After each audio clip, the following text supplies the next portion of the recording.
You know, there ought to be a pop song called Weir's Way, because Tom Weir has been doing it Weir's Way for 70 years now. He's just turned 70, in fact. And more formally, he's been doing it Weir's Way on television for the past 10. A new career that made him Scottish Television Personality of the Year in 1978. He's an MBE, and he's just been elected president of the Scottish Mountaineering Club, a tremendous public accolade. But behind the public man, what is the private Weir like? What really is Weir's Way? What is it that's made the wee man with a nose, as I've heard him described, the way Weir is? Tom, let's start right at the beginning with the hatches. We'll go on to the matches and leave out the dispatches for this programme. Where did you come from? Springburn. You know, that's the highest part of Glasgow, the locomotive empire of the world as it was in my youth and childhood. But, you know, I didn't quite realise it.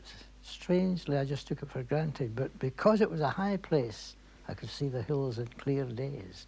And I knew that's what I wanted to be. But you were a tenement child, were you? Oh, yes. Room and kitchen in Springburn, 310 Springburn Road. But there was a lot of ground around Springburn that was free there. You know, there's been a terrific lot of build-up of population and big houses where there used to be nothing. What about your family? We all know that you've got a sister who's just as famous as you are, Molly Weir. Were there just the two of you? No, I had a brother, Willie, still alive, lives in Robroyston. And what sort of a childhood did you have? Was it what nowadays they'd call underprivileged? Were you poor? I was unaware of it. You know, everybody around us was more or less the same. We all lived in room and kitchens, up tenement stairs with a common closet. We called it the cludgy. And, you know, 3 families shared the same toilet, 1 stair down. And we played playground games. In the summer, we went in our bare feet following the water carts because horses were commoner in Glasgow than motor cars.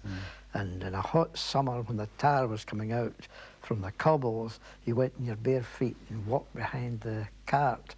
And then, if your feet were very tarry, you got it off with margarine. That was the way of things then. What about your parents? What did they do? Well, my father was killed in Gallipoli in 1916. My mother was a widow. And she was a wagon painter in Cowlaire's Works, you know, because it was done with a brush in these days. My earliest memories of my mother, she had beautiful red hair, was the paint marks in her face and her dungarees when she came in at night. My grandmother looked after us. What about your school? What was your schooling like? Were you any good at school? No. A very strange thing is that recently I was doing a programme with Jimmy Mack, and it was a phone-in programme, and I got a telephone call, and it really wasn't for a question. It was simply, if you remember your school teacher, Miss Nichol, ring Lindsay, and it was a phone number. So I rang this number, and I said, Miss Nichol? She said, yes. I said, this is Tom Weir here. She said, oh, how nice to talk to you. I said, well, I'm amazed that you remember me, and I'm even more amazed that you're still alive. Because she seemed to me to belong to the Ice Age. Yeah, she was probably only about 20 at the time. She told me she was the youngest teacher in the school. Yeah. I said, all I remember is that you had the sharpest knuckles in the business. You'd only got to look at me, and anything that was inside my head fled. What did you like doing at school? Were you good at anything particular? I wasn't aware of being good at anything, no. But I remember when I left school, I was one of the few boys that didn't get a leaving school certificate.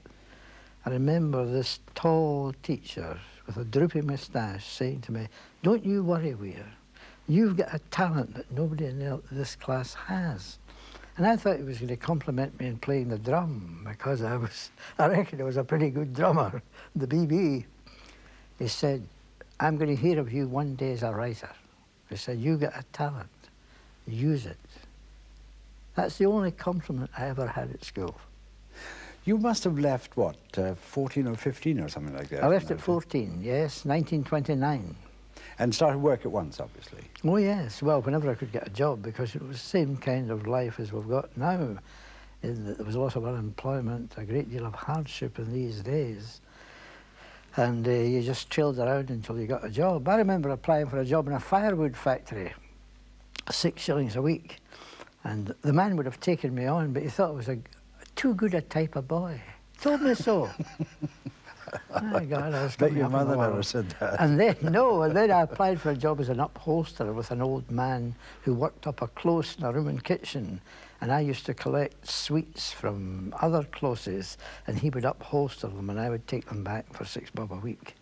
But I left that to better myself at £7 a week, a job in Bishop Briggs in the Beechwood Bakery, delivering rolls and cakes, and they also had a fruit shop, so I delivered the fruit in the afternoon, and my hours of work were 7 in the morning till 6 at night, for which I get £7 a week.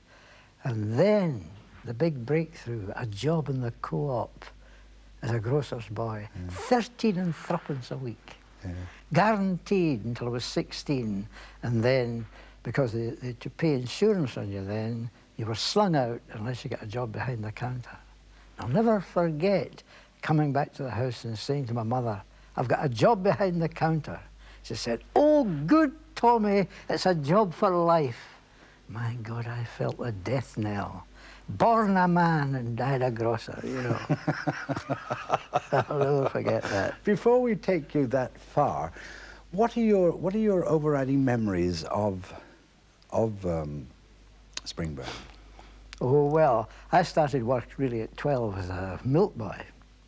And my overriding memory is the avalanche of men that poured down Springburn Road every morning at 7:30, answering the horns, we used to call them, because with Cowlairs Works, High Park Works, the Carry, and this group of horns that started shrieking meant that the men had 5 minutes or 10 minutes to get to their work.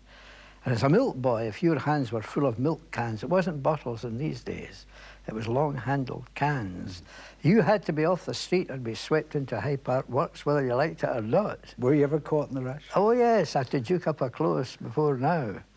And usually, you know, you were back in the house by 8 o'clock and then away to school for 9.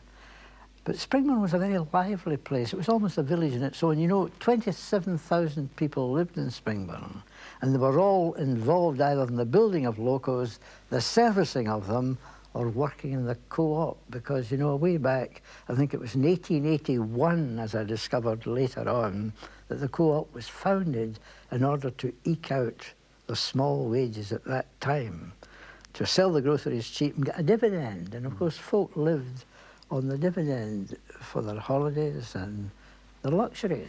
You get this impression of this tremendously teeming community, great sense of community, but at the same time you were on the high ground where the tenements are now, and you could see beyond Springburn. Oh, yes.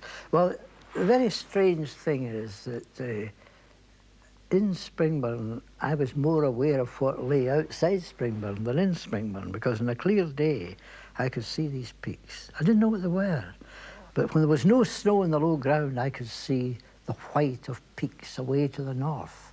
And I got to know that these peaks, away to the west, were the Arran Hills. You could see them on a clear day. Ben Lomond, flanked by the Kilpatricks on one side, the Campsies on the other, and a wee white peak just over the shoulder of Ben Lomond. That was Ben Louis. You could see Ben Achaber.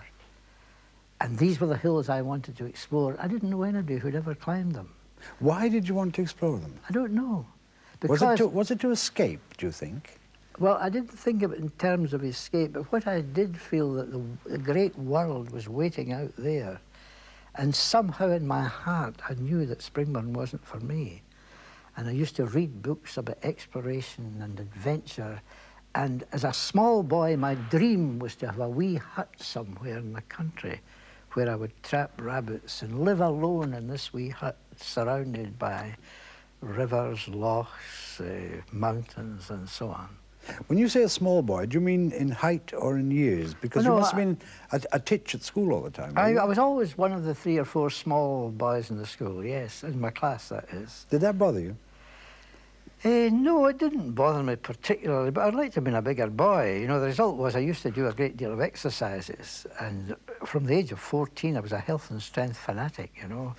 Well, try to be Atlas. Weightlifting, clinging on bars, wrestling, catch-as-can wrestling, boxing. I used to go out cross-country running, slept with my hands below the blankets, you know. I was really keen. Below the blankets? Yes, above the blankets. Yes. I was very, very keen to be a a mighty man, but I never really grew. I just had to make do with what was going. But the Weirs are a wee family. My sister's small, my brother's small.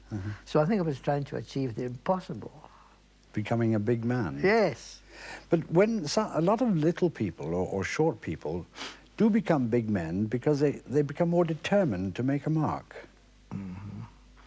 Yes, well, the quality of determination is really in our family, you know. I mean, look, my sister, she was a tremendous swot at school, you know. Was she? Oh, God, aye. Her head was never out of books, you know, an hour at this, an hour at that, an hour at the next thing. She was the dux of the school. When she went to college, she was the gold medalist. And in fact, at school, I get fed up hearing teachers say to me, "Oh, you're not like your sister," you know. She went to college, did she? She went to Scottish College, yes. She became a secretary, you know. She became, indeed, the fastest shorthand writer in the world. How fast was that? Well, it's 300 words a minute at that time. That's pretty quick. There isn't the same demand for it now because of audio and all that, but, oh, she's still a very good shorthand writer. Did you ever take up shorthand? Yes, she taught me for 2 and 6 a lesson. She said it was the only way she could guarantee I would work. And she actually achieved it too, because I became quite a good shorthand writer, although I don't think I could write it today. So you had the example of your sister as something to emulate, of doing well. What did you want to do, apart from the sort of schoolboy dream of being an explorer, living in your hut in the wilderness? What were your ambitions? Well, first of all, it was to be a drummer, because I was so keen on the drum, you know. My brother joined the... You know, in these early days, it was hard to get into the BB. There were so many boys wanting to get in. And the hall only held 120 boys, so there was a queue to get in. And when my brother joined, he's 2 years older than me, he came home with the sticks, you know, and he was practicing the mammy daddy, you know, the paradiddle and all these things. And I would say, "How do you do that?" And he would show me. But Willie wasn't very persistent. The result was that I could do the rolls and so on before he could. And he reported to the BB that his brother was a rare wee drummer. So I get in a year before I was really due to get in. And I became, in time, the leading drummer in the BB band. So I was oriented in the drums, especially as I knew a chap called Tommy Nielsen. He was a member of a concert party. He was a grocer. He was a real comedian, a tremendous twist in his eye. And he really made use of this twist, you know, because he could turn any joke against himself. I remember a wee story he used to tell. He's sitting at his breakfast with his wife, and the waiter comes and he says, "Bring me 2 boiled eggs." And they have a terrific fight. He shoots his wife, and he shouts for the waiter. He said, "Make it 1 egg." You know? That kind of stuff. Anyway, Tommy, he was a rare drummer, but he was self-taught, and he could play the concertina, a marvellous concertina player. And he used to play the concertina, and I used to play the drums, his drums. Was this as a sort of semi-professional gig? No, this was in his house on a Tuesday afternoon when he got his half day. But did you ever use it professionally? Ah, yes, I did, but that was in time, because Tommy used to take on engagements, and I used to deputise for him on the drums. And then I had 2 or 3 pals who were fairly able musicians, and I formed a wee band called the Swing Stars. And we really made a lot of money. I bought a set of drums in the hire purchase. Indeed, it was that wee band that launched my sister in her theatrical career. How? Well, I'll tell you, we bought a microphone because we had a singer. He was a rotten singer, but we thought he was good. It was the age of crooning, you know, and he used to drool over the microphone. And we were testing it out, and my sister happened to be there. And I said, "Look, try this microphone. I want to hear it." She did some impersonations, and they were so good, you know, they were amazingly good. And Carol Levis was in Glasgow looking for discoveries. Oh, the And we discoveries, said, "Yes, you should go in." And she won it. And that really launched her on what was her career. I hope you charged her agent's fees after charging her 2 and 6 for shorthand. I don't think you could screw that out of her. That would be unscrewing the inscrutable. Well, apart from your drumming, what other ambitions? Well, you see, I was quite happy playing the drums, but I was also a very keen cyclist. I maybe didn't mention that, but I used to cycle a great deal. I bought this bike. And on Tuesday afternoons, you know, I would go way out with other chaps I knew who were keen cyclists. And we'd do enormous mileages, you know, 80 miles was nothing on the bike on a Tuesday afternoon. And I might have even been a racing cyclist. I'd ambitions towards being a racing cyclist, but unfortunately I was hit by a motorcycle one day and I finished up with a broken collarbone. I wakened up in the Glasgow Infirmary. I was also boxing at that time. I used to box in Premier Land, you know, on a Friday night in Bridgestone. I even fought into the final for my own weight in Scotland. And with a broken collarbone, I couldn't box, I couldn't cycle, my mother wouldn't hear tell of another bike.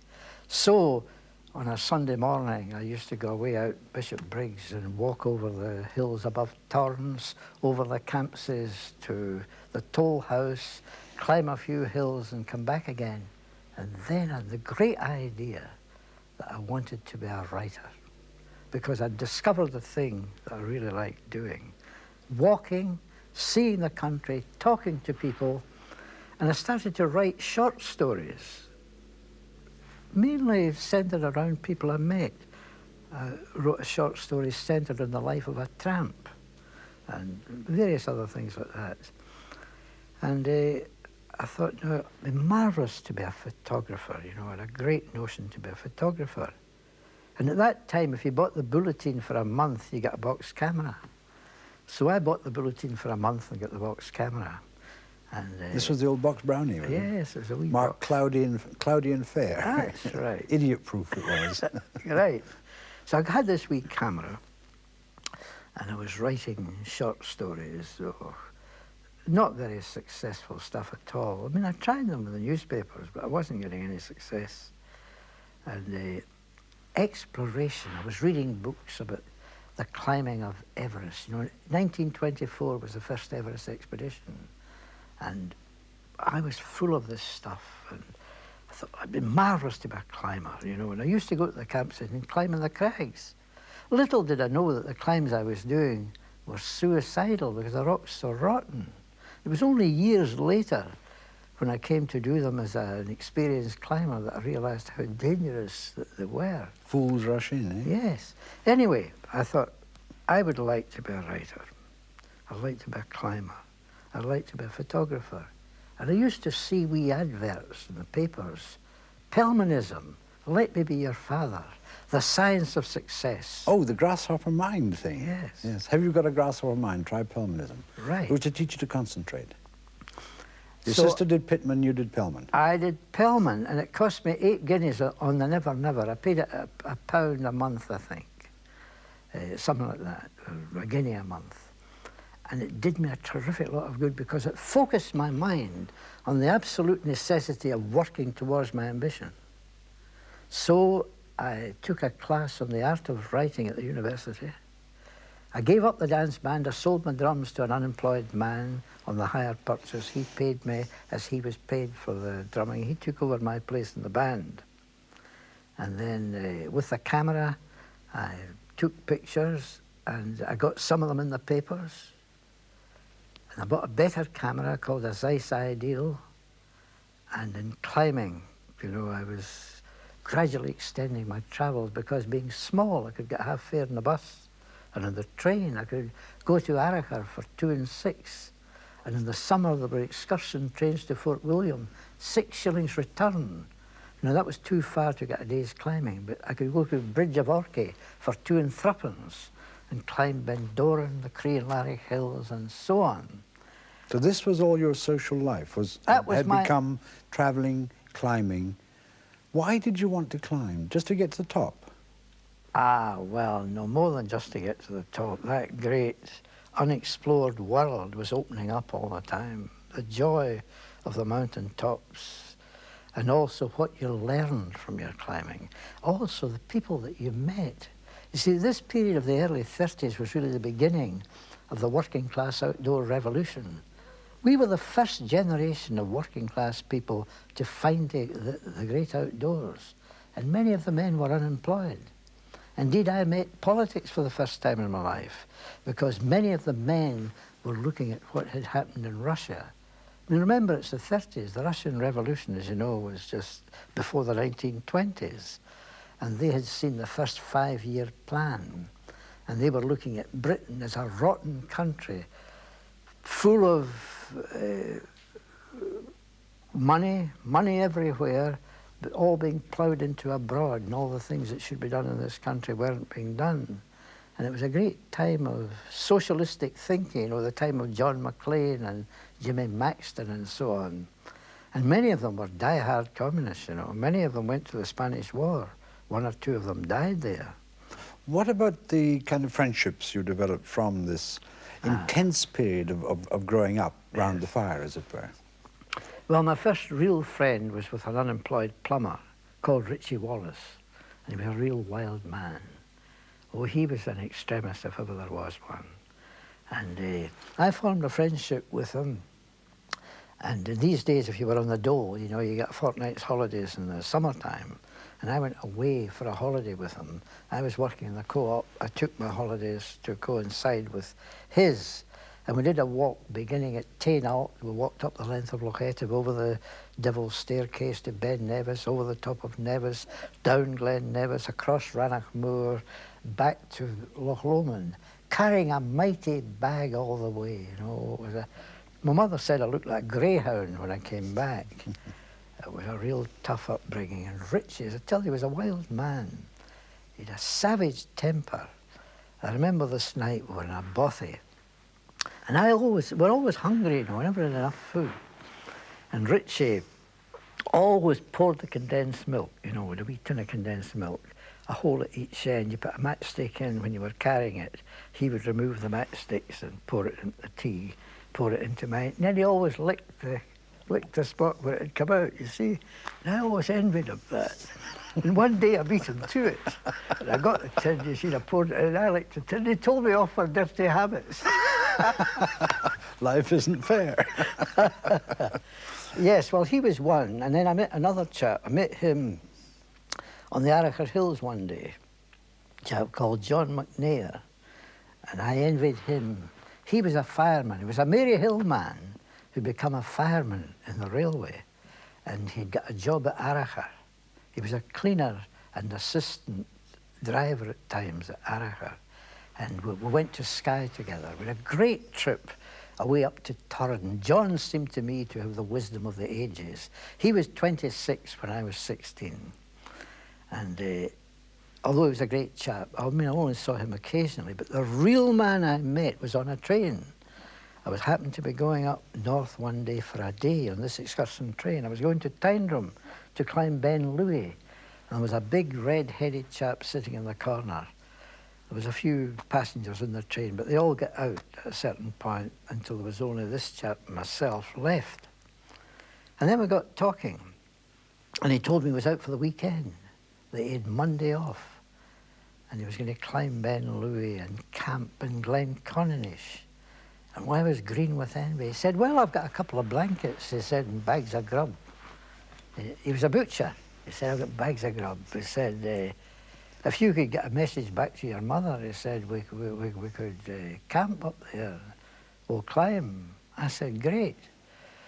I found a man, you know, Springburn's a place we can always find a locomotive man. And I found somebody who would take a message to my mother. I get hell when I get back, but that was the beginning of a lifelong friendship with a man who did me more good than any other. Let me take you through the co-op now.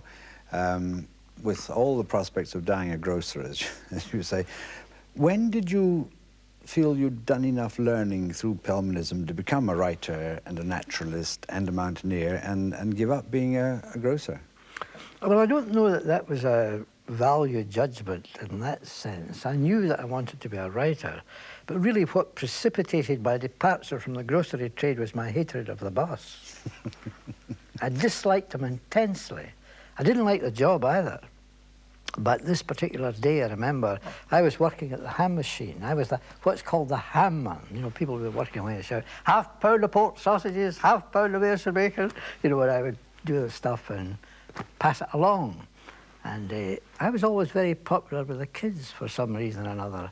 And this day there was a wee boy holding down the other side of the scales. I mean, they weren't balanced scales like we get now with, you know, moving fingers and electronic digits. And these days it was a simple pan with weights and a glass plate. And this wee boy was holding down the far end of the scale and I couldn't weigh it. And I waved the hand machine at him. And here did the whole set of scales not get caught up in the boy's hands, and he pulled them to the floor. And the boss, with his big rubbery face showing every sign of absolute detestation of me, started telling me off. I said, if you've anything to say to me, say it in the back shop. And I walked into the back shop, and as he was talking, I was taking off my jacket. And I threw my white coat down, put on my jacket, and walked out.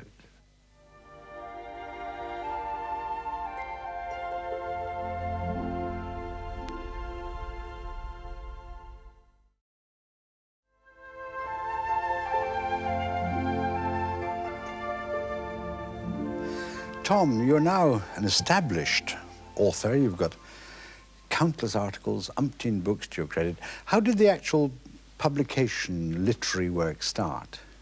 Well, I think when I went to the university class, art of writing class, I'd already been writing quite a number of things. And Matt, my great friend whom I met in the train, had already written quite a number of articles for publications, which he shyly showed me. He kept them under his hat. And of course, I was very keen to aspire to the same kind of market. Now, the market Matt was aiming at were wee pieces. It used to be in the Evening Times and the Evening Citizen and the Bulletin. And they were just little vignettes, and these were the things that I was trying to write. But, you know, I kept sending them in, and they kept landing with a dull thud in the lobby. And then one day, one appeared in the Evening Citizen. Oh, I could hardly stop reading it. Tiny wee piece signed T.W. It was War and Peace for me, you know, the big takeoff. And, you know, funnily enough, I started to get stuff accepted, you know. But what was that first piece about? It was really a wee incident about a hare and a fox in a built-up area in Glasgow. And it was just a little incident. I quickly discovered that the things that people liked to read were incidents rather than kind of treatises on anything. So I think I had the elements of a storyteller, but I was just trying to find out how to do it. And the art of writing class really led me to short story writing. And I had quite a few short stories accepted. And then gradually I started to look around and tailor my stuff to the market. And I think that was really the basis of success, because as you know, there's no use writing 2,000 words if every week the piece that appears in the paper is 600 words or 400 words. And that was really the takeoff, and gradually it became more ambitious from then on. And what about the photography? Because really, you earned your living as a photojournalist for a long time. Mm-hmm. How did the photography start, professionally speaking? Well, this box camera, which I bought to begin with, was, you know, just a thing you pointed and shot, no focusing device on it. But I was very encouraged by some of the pictures I was taking. And I bought another camera called a Zeiss Ideal. It was a plate camera which took film pack. You never see film pack now. But anyway, this had a film pack, double extension, and my idea was to take natural history pictures, because I was going to try to get the stuff that Seaton Gordon and Eric Hosking, who was my wildlife hero, try to get pictures like them. And with that double extension camera, the Zeiss Ideal, I sent in a picture I'd taken of a tree creeper to Zoo magazine, and here did it win the first prize. And the man who chose it was Eric Hosking. And I only found out that later when I met him. I was actually having my last 4 days before joining the army, and I came down off the Cairngorms. And I met Hosking just coming back after being 6 hours in a hide trying to photograph a merlin. And we got talking, and I confessed that I had aspirations to be a wildlife photographer. And I said, in fact, I actually won a competition. He said, oh, what was that? And I told him the tree creeper in Zoo magazine. He said, I chose the picture. Isn't that an interesting thing? There's a coincidence. Aye. Well, from there, you know, I was developing and printing my own pictures at that time. And I began to see that the picture with the most impact was one which had a storyline to it. And I started to take pictures. And when you start taking pictures with good storylines, you start to get them in the papers. And the Glasgow Herald put quite a number of my pictures in their window in Buchanan Street. And the result was that I was actually, you get 10.6 a picture in these days. And you kept going home via Buchanan Street. Yes, and I joined the Glasgow YMCA Camera Club. And the dark room was in the basement. Oh, it was as hot as hell, literally, down there. And I used to get my white jacket on and do this stuff, you know. And I really had a great run of success in my own way. And I came to believe that the marriage of the word and the picture was my forte. And indeed, without that marriage, I don't think I would ever really have made the grade as a writer. Of course, the stage after that is the movement from a still photograph to the moving photograph. How did you make that move into taking movies? Well, you know, I wouldn't have thought of that, but for a chap in Glasgow who had a sweetie factory in Glasgow, Buchanan's Sweetie Works, and Mr. Buchanan, who was a great reader of my stuff, said to me, I can't remember if he wrote to me or said it in person, because I'd met him once or twice, he said, you should buy a cine camera, and you should make films of the kind of things that you do in stills and words. I bought the camera. I took, you know, 100-foot rolls of film. It was a Bolex. It was a reflex Bolex camera with a turret lens.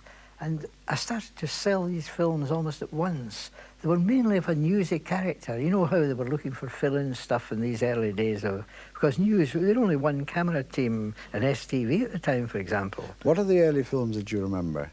Well, almost the first film I made was of a flight to Dounreay. I was giving a lecture there, and 5 men had died on Jock's Road. They died of exposure in a big blizzard. And it so happens my visit to Dounreay was just after that big storm. And I got the plane from Edinburgh because the Glasgow airport was closed. And I was the only person in the plane. And the pilot who saw my camera said to me, would you like some shots? I said, yes. I said, I wouldn't mind. And as we came, we were into the cold, clear air once we left Edinburgh, and he swung right over Jock's Road, and you could see the drifts that had killed these men. Can I just mention the word Loch Lomond? Yes. Ah, yes, Loch Lomond. You know, I've shot a lot of stuff there, of course, because you've probably seen it on the TV, but I actually did begin making films on Loch Lomond because it was close at hand. And what I was interested in was the wildlife scene, because being a naturalist, I was keen to portray the seasons. And I did try to make a film on the wildlife of Loch Lomond. And although I say it myself, I think it's a jolly nice wee film. That was in colour. But the first films I shot were in black and white. And then I became more ambitious. I decided with another photographer, Alf Gregory, who carried the highest camp in Mount Everest. He was very keen in cine work too. And we agreed that we should go to Morocco because both of us had been there as climbers, but not together, that we should do a trip across the high Atlas. Now, these mountains extend for 1,500 miles, and the highest peaks are just under 14,000 feet. And living amongst the mountains are these marvellous Berber people. Berber comes from barbarian. And on the Atlantic coast, there's a very different type of Berber. On the desert, there's another kind of Berber. So what we wanted to do was to do the transition from the sea right over the Atlas down to the desert. And I must say that was a great experience. We shot 5,000 feet of film, and I sold part of that film to the BBC. It was shown in the People of Many Lands series.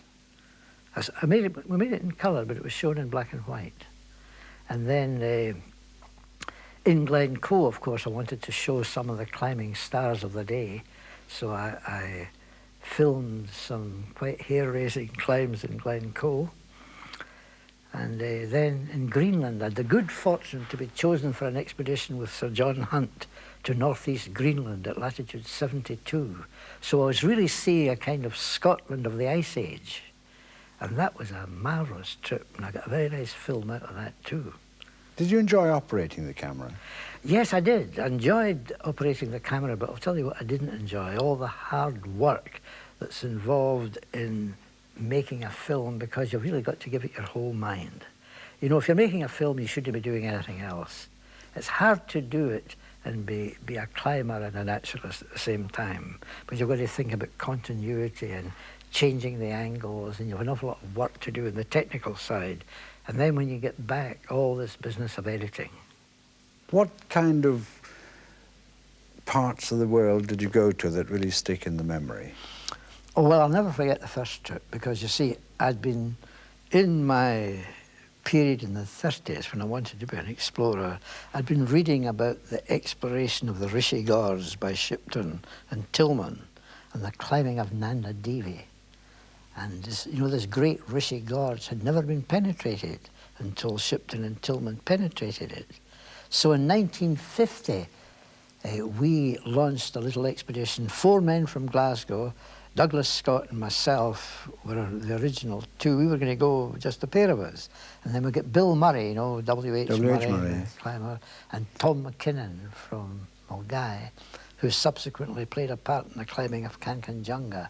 The 4 of us went in 1950, and that was the very first post-war British Himalayan expedition.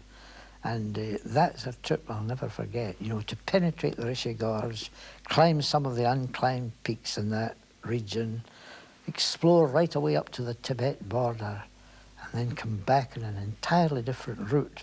We actually came back in a route that had only been traversed once before by any European. And then the following year I went to the Arctic for the summer. And indeed I was supposed to be going with a big United Services expedition to Queen Louise Land in Greenland. I'd been invited to go as a photographer. But suddenly, some of the things I'd been doing during the time I'd been exploring started to come up, things I'd written. I mean, my money was starting to go down. I was getting a bit worried. And then suddenly, a thing I'd written about the trip to India called High Adventure in the Himalaya, I sold it for $2,500 to the National Geographic magazine. £889 in British money at that time, 1952. And then a book I'd written came up at the same time. And I then had as much money as I'd had after 4 years working in the survey. So the sky was the limit. And by a great stroke of luck, because Bill Murray had been in the reconnaissance of Everest with Shipton, that was the finding of the route for the climbing of the mountain in 1953. And on the way back from that expedition,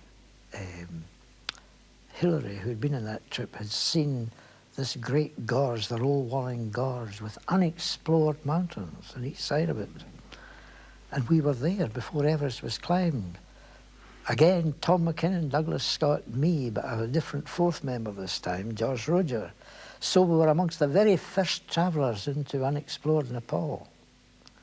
I'll never look back upon that with anything but a tremendous sense of thanksgiving to have seen a part of the world completely unaltered since the beginning of time, occupied by just a handful of some of the most resourceful men in the world, the Sherpas. And what, looking back over your travels, would you say was your best ever trip? Well, I've no hesitation in saying that the trip I did in 1957 to the mountains of Kurdistan was the best value for my income tax I've ever had, because it was so notoriously hard to get into. And I wrote to Selwyn Lloyd, and I heard nothing for months. And I was about to go somewhere else when suddenly I got a letter saying permission granted to explore the mountains of Kurdistan for 6 weeks. Permission for myself and Douglas Scott, with whom, of course, I've been in many an expedition. And the 2 of us set out. We took the Oriental Express to Istanbul. We travelled overland by bus, train and boat to the old town of Van. And it's been called the cradle of civilization because Van became the first Christian state in the world. That's Armenia. And these are the mountains the disciples came through. And it stands in the junction between Syria, Iraq, Persia, Iran we call it today, and Turkey. And the mountain land, mountains as fine as any in the Dolomites, as inspiring as the Himalaya, and only inhabited by these Kurdish men, a tribe that's never been defeated in war. Xenophon's army were driven out by them, and we were told we'd probably be robbed by them. But we got on great with them. We just told them we were Kurds from Scotland as best we could. We didn't speak the language. We just did as best we could. We took a couple of Kurdish men that we picked up, 4 horses, and we explored the mountains of the Jilo and the Satdak, and made quite a number of first ascents, and we had many close encounters with Syrian bears, which are everywhere in these mountains. One very frightening one when a bear charged us, but luckily it swerved away from us when it was almost on top of us. Of the galaxy, the pantheon of mountaineers that you must be familiar with, who are the ones that stand out in your mind? I think Tom Patey is one that stands out particularly, because when I came back from the Himalaya in 1952, Tom became a very good friend of mine. I did a lot of climbing with him, and he had an inspiring effect on me. Although he was only a university student, he had the ability, because of his own ability, to draw out something from you. And for me, it's something that I didn't know I had. I found myself climbing harder with Tom than I've ever done in my life. And indeed, Tom did his last real climb with me in Applecross on the Ciach of Sgurna Hurricane, and 3 days later he was dead. He died by falling off a sea stack. As you know, Tom was one of those who made the very first ascent of the Old Man of Hoy. And I think the world has seen him swinging about there. He was a wonderful man. He was not only a great climber, but he was a great musician. You know, he played the box, he told stories, he could enthuse any company. And then, of course, at the opposite end of the scheme, you've got Dougal Haston. Dougal was more of a man of the killer instinct. A man, very cold eyes, austere, an iconoclast. You didn't really feel that he liked anybody very much, but he could drive himself to the very edge, as he showed climbing Everest the hard way, climbing the north face of the Eiger in winter. And yet he died by obeying one of the fundamental laws of nature, skiing down a slope after new snow had fallen and there was an avalanche danger, and notices had been put up, avalanche danger. And he was avalanched and died in it. A remarkable man. The mountaineers are always gambling their lives, aren't they? Modern climbers tend to do so more than old-fashioned ones, because, you know, to make breakthroughs today, you've got to push so hard. And look at Hamish McInnes.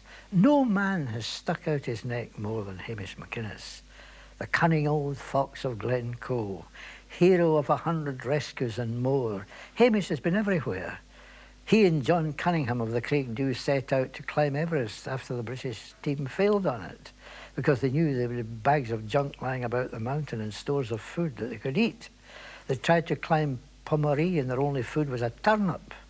And they carried their own bags. Total cost £18 for a trip to the Himalaya. How's that?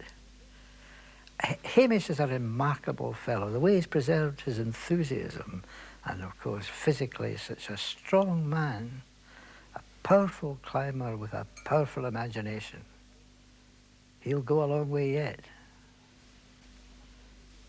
How much have you yourself allowed yourself to become involved in what one might call the politics of nature and nature conservancy and national parks and this kind of thing? Quite apart from being somebody who enjoys it, have you also wanted to do something positive to ensure that other people can as well?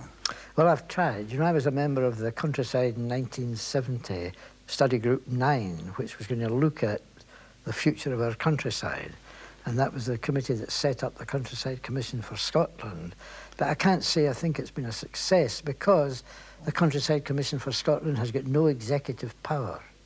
It's an inspirational body rather than a practical body. But inspiration is sometimes a very good thing. Very good thing, but without teeth, such a body is being defeated, and it's been defeated all the time. They're not even able to protect places that vitally need protection. Look at Loch Lomond, the driving of that substandard road up the priceless Craigroyston shore. Well, there's no point in being het up over that now. The road is made. Pardon me, there's 1,000 miles of substandard roads in the Cairngorms built by bulldozers creating erosion all the time, and there's no way we can stop them. Everywhere the Economic Forestry Group and other groups are planting Sitka spruce for the sake of the tax advantage, not because it's good for the country. So in a way I feel a sense of defeat in how the countryside is going. There are many disparate bodies, but all the time the country is being eroded more and more. We talk about conservation, but we're not practicing it. But in a way, Tom, it's ironic that you yourself might be one of the guilty factors in this, because by making the countryside and the idea of nature so alluring, so attractive, you're encouraging greater and greater numbers of people to go out there, and the greatest danger to the environment is people. No, that's not so.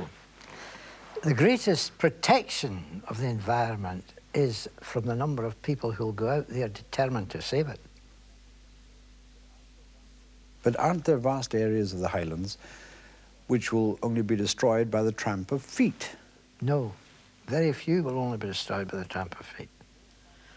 We know fine that the biggest saving grace in Scotland is that there is still a big amount of wild country relative to the rest of Britain. And I think if we can keep some of these pieces of country accessible only to people who are prepared to work for them, in other words, pay the price of wet feet, being tired. You've got to walk in there, and you must have a buffer zone which has got to be entered. A friend of mine put it more crudely. He said, you know, we were at a road end in a wee glen with a road just up to the top and back, and car after car passed us. We were actually drumming up at the time over a wee fire making tea, and within 20 minutes they were going back down the glen. He said, you know, the best thing that could happen here is to pay a toll on this road. He said, and the toll I would like to see would be a 10-foot man with a heavy boot who would deliver a solid kick where it hurts most. And if you're prepared to pay the price to get up the glen.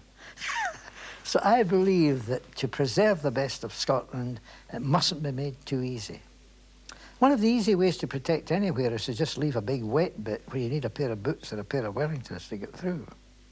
Are there places in Scotland which are your particular favourites, which you don't write about in your many writings? Yes, quite a few. But you see, there is a constant threat to them too, because we sell Scotland to the highest bidder. That's the reason why Arabs, Belgians and Dutchmen and various other folk buy it up.